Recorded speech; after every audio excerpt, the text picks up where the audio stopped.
We thank Congressman Keith Ellison and Rabbi Mark Schneier for initiating a letter signed by a coalition of 10 of America's most prominent Muslim leaders, requesting by the name of Islam to release Hadar and Doron to their families for decent burial in Israel. Shalom, Rabbi Schneier. So we're talking today about a letter, an important initiative regarding our abducted soldiers, the soldiers who were killed, of course, in the war. It's a very significant development. Last week, I reached out to a dear friend, Congressman Keith Ellison, the first Muslim ever elected to the United States Congress. There are now two Muslims in the United States Congress, both Congressman Ellison and Congressman Andre Carson.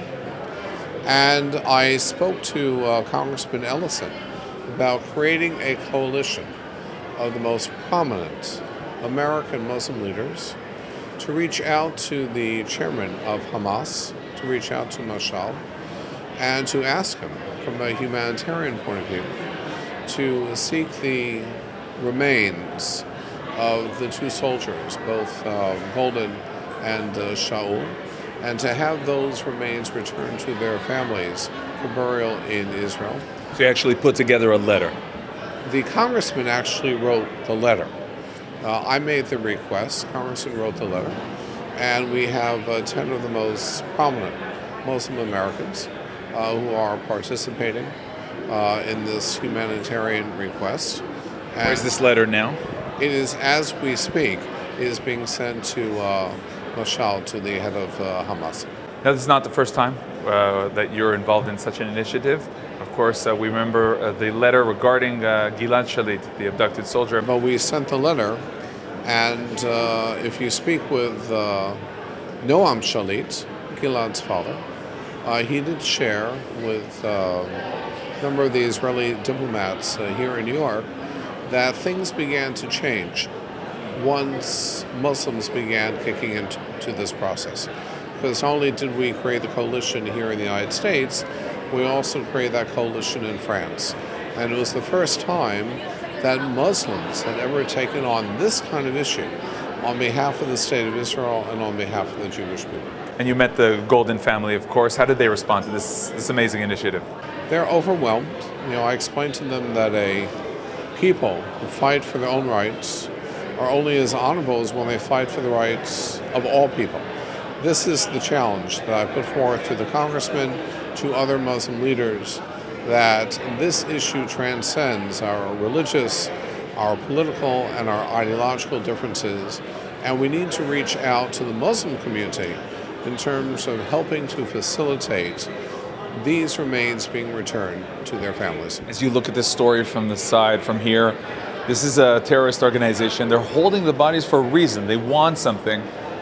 So you feel that way, you could touch their hearts and things will change? I mean, are you really, where does this come from? I believe it's one thing for Israelis to speak out, or for members of the Jewish community to speak out. It's even one thing for the members of the Christian community to speak out. But to have Muslim leaders speaking from within their community and championing this cause on behalf of Israel, on behalf of the American Jewish community, I believe is of great significance and a very important development. I have labored in this field now for the last 10 years in the Foundation for Ethnic Understanding. We're the national address of Black Jewish relations, and we're the international address in the building of Muslim-Jewish relations. And it's a quid pro quo. We are at the cutting edge. We are the vanguard of combating Islamophobia, anti-Muslim bigotry. So we have the credibility that when there is an issue of concern to the Jewish people, that we can reach out to our Muslim friends and reach out to them and ask for their help. But still use words like radical Islam, still deal with the problems and the real difficulties when dealing with the Islam and its beliefs regarding violence, regarding the Jewish nation? No question.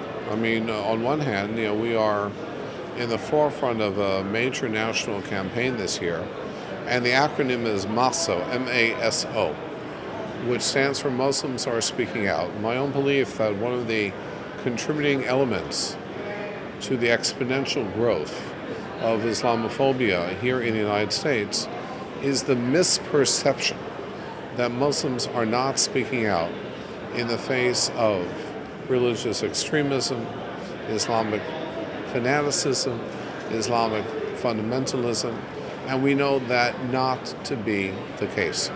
Muslims are our most natural ally here in the U.S.